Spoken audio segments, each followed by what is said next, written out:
İndi gəldik o dediyiniz məsələn trans məsələsində LGBT anlayışı var. Bilirsiniz ki, bunu da Lut peyğəmbərin cəmiyyəti ilə əlaqələndirirlər. Orada da bunlar sonradan belə bir hökm çıxarıblar ki, həmin o insanları da çıxardırlar başqa bir yerə, yüksək bir dağın təpəsinə, oradan yerə atırlar, sonra da üzərinə daş atıb öldürürlər və bunların da cəhənnəmli olduğunu deyilir. Əgər bir insan məsələn həqiqətən özü qəbul edib translar nədir və s.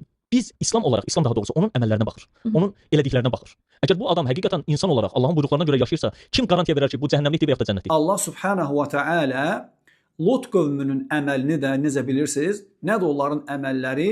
Yəni bir kişinin başqa kişiyə getməsidir. Allah Teala bütün müsəlmanları bu iyrənc, mundar əməldən və vəsifdən qorusun. Buna rəvac verənləri də Allah Subhanahu və Teala rəzil və rüsva etsin.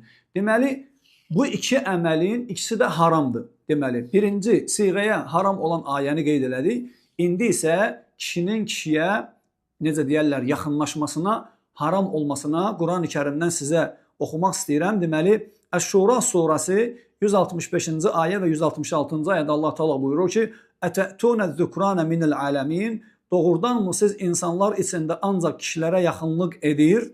Yəni kişilərlə yaxınlıq edir. Sonra buyurur ki Allah Teala: "Və-təzərun mə xalaqa lakum rabbukum min əzvacikum bəl entum qavmun adun." Allah Teala buyurur ki, doğrudanmı siz insanlar içində ancaq kişilərlə yaxınlıq edir və Rəbbinizin sizin üçün yaratdığı qadınlarınızı tərk edirsiniz? Siz həqiqətən də həddi aşan bir qövmsünüz. Deməli, bu əməldə böyük günahlardan biridir. Yəni, hər bir əməlin böyük günah olmasına, aləmlərin Rəbbi olan Allahın əmrinə qarşı gələn əməllərdən olduğunu sizə dəlillə göstərdik.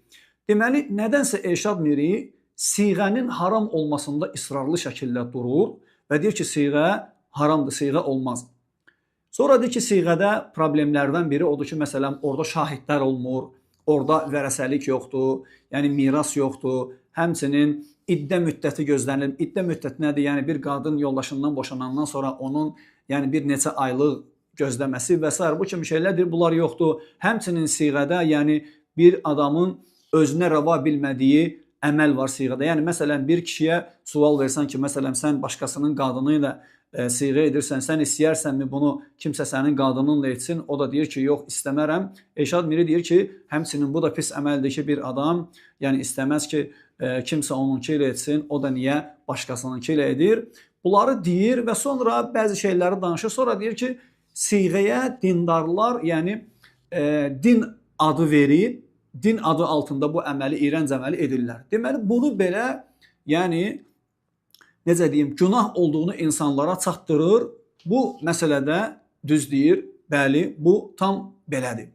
Lakin, ikinci məsələ ki, mən qeyd elədim, kişilərin kişilərə gedməsinə gələndə Elşad Miriyə sual verirlər ki, yaxşı, bəs bir adam transdır, hətta baxsaz o kanalda mövzunun adlarından biri, deməli, həc, nəzir və günahsız translar. Təsəvvür eləyin necə insanlara bu mundar əməlin sahiblərini günahsız olaraq göstərirlər.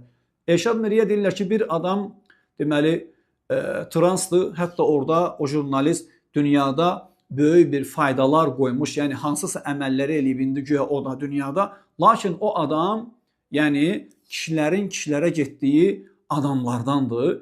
Elşad Miri deyir ki, İslam dini onun əməllərinə baxır. Onun tutduğu yola baxmır. Yəni, əsas əməli salih olsun. Dəyərli xalqım, bir insan, bir kişi ilə bir qadının edəcəyi əməlin haram olduğunu desin. Sonra iki kişinin bir-biri ilə münasibətdə olmasını elə qələmə versin ki, bu onun öz seçimidir. Bir kişi cinsiyyət üzvünü dəyişdirib, özünü qadın edəndə, bir qadın cinsiyyət üzvünü dəyişdirib, özünü kişi edəndə, heç kəs onun işinə qarışa bilməz, heç kəs onun intim işinə qarışa bilməz deyəndə, görəsən bu adamın məqsədi nədir? Yəni, siğə eləyənlərin də əməli belə götürəndə heç kimə qalmayıb. Özləri bilər, özləri edirlər. Sən kiminsə işindən niyə danışırsan ki, siğə edirlər deyə onları el aləmə rüsva eləyirsən? Bu iyrənc əməlləri edənlərə bəs niyə belə asanlıqla rəvac verirsən? Yəni, mən yenə də sənə sual verirəm, Elşad Miri. Görürəm ki, suallarıma cavab vermirsən, amma eybi yox. Biz də suallarımızı sənə ünvanlamaqdan, necə deyərlər, pes etməyəcəyik. Sən deyirsən ki, özünə rava bilmədiyi siğanın içində özünə rava bilmədiyi başqasının anasına, bacısına, qızına rava bilirsən. Mən yenə sənə sual verirəm.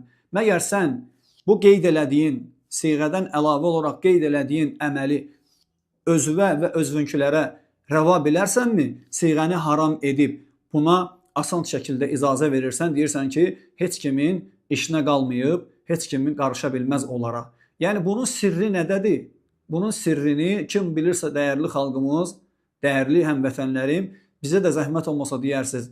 Bir kişinin başqa qadınla münasibətdə olmasının haram olduğunu deyib, bir kişinin başqa kişi ilə, bir qadının başqa qadınla münasibətdə olmasını necə deyərlər, rahat şəkildə insanlara icazə verən və deyən ki, heç kəs deyə bilməz onlar cəhənnəmlidir, onlar cənnətə düşsə, danışanların yerini dar eləyəcək deyən adam görəsən nəyin arxasıca düşüb?